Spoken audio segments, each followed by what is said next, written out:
All right, guys, Coach Shane here with part 3 of our squat series. Part 1, we talked about proper technique and setup in our squat. Part 2, we talked about some common faults that we find in our squats. And part 3, we're going to go into some fixes, some things that you can do at home or at the gym to improve your squat technique. A lot of times it comes down to flexibility or muscular awareness.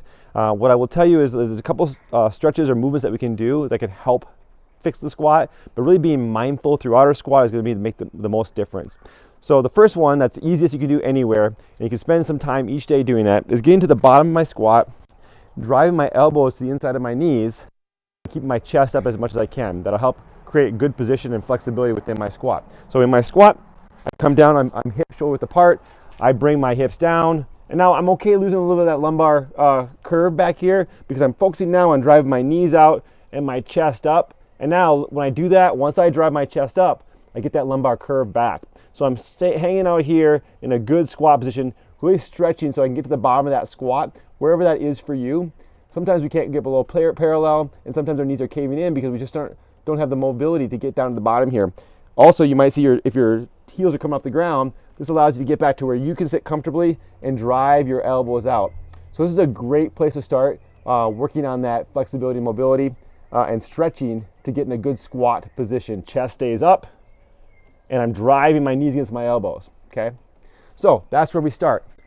The other thing we can do is find a door jamb, or if I have the rig or something inside the gym, I can work a very similar movement where I'm squatting to the bottom here, and I'm pulling myself towards that post. Again, it keeps me in a good upright torso position. It drives my knees out. I don't put the pressure out, so I would do this after I have that first stretch mastered.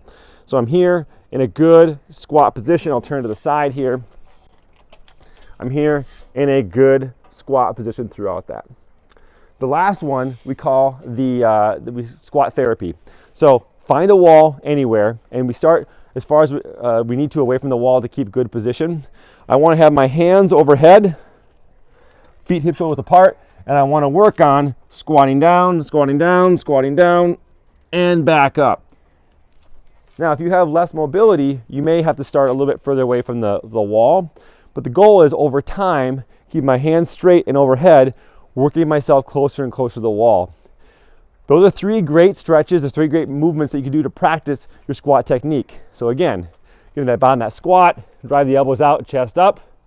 We can find a door jamb or a rig that we can use to do a similar thing once we've mastered that.